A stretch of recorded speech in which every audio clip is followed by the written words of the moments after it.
All right, much requested. Let's talk about the left and young men.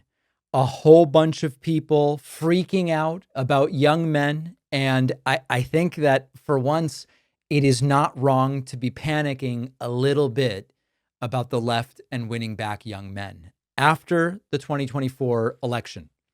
The numbers were brutal. A majority of 18 to 29-year-old men voted Republican, not just white guys. Black and Latino men shifted right. And now the party is trying to figure out what happened and how to fix it.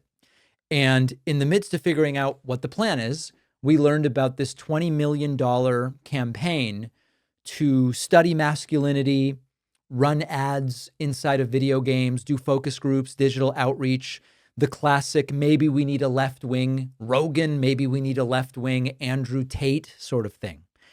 I don't believe any of that stuff is going to work, because the problem isn't that young men are, watching the wrong YouTubers. The problem is they don't believe the Democratic Party gives a damn about them. And a bunch of cringe outreach is simply not going to fix that, because Democrats keep getting this wrong.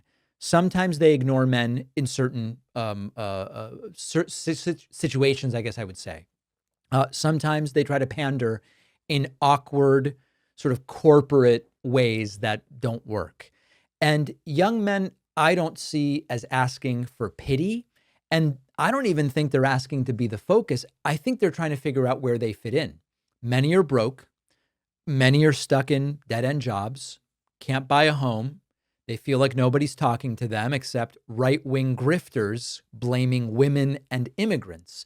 And that's garbage. We know that that's garbage, but it at least attempts to address directly how they feel.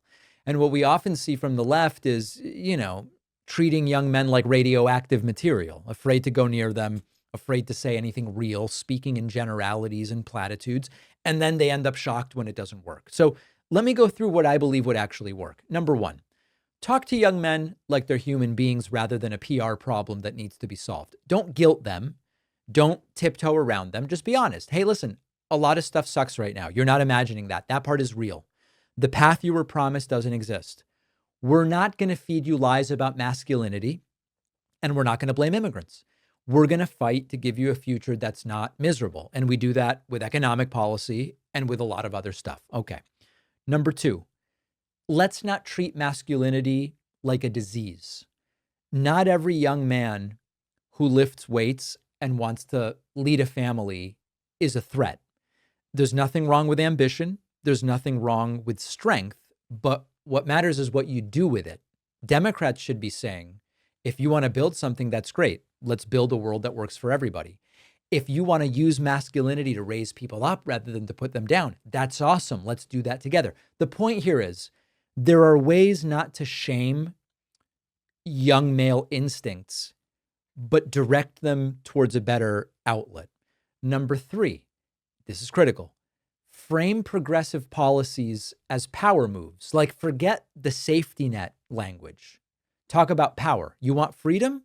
How about not being buried by debt or having to stay in a job you hate just to keep health care? Don't rely on your boss for health insurance, sort of message. How about not wasting your life in a bullshit job just to survive? So the goal shouldn't be to out macho the right, but you can win on the question of who's actually going to give you control over your life, which is a very masculine thing to have. Number four, I would cut the micro-targeting. Young men, I believe, can smell it when you're messaging at them.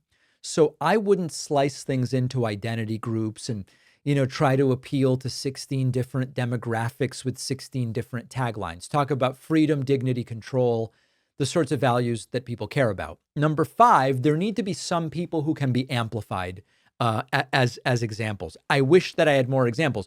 One is like a Scott Galloway type, speaking to what young men are going through, loneliness, lack of direction, economic failure, but doing it in a way that's grounded and not preachy, and pointing out that what Democrats are offering is better than what Republicans are offering. I don't think Democrats need to find the next Galloway, but there needs to be, the amplification of people who are already kind of doing that thing. And then finally, show up in the spaces where young men are. So Yeah, I mean, you got to be on YouTube, Discord, Twitch. Don't do it copying the right's tactics, but make sure that someone is showing up in the spaces and the conversations. Just being on MSNBC clips is not going to win anybody over.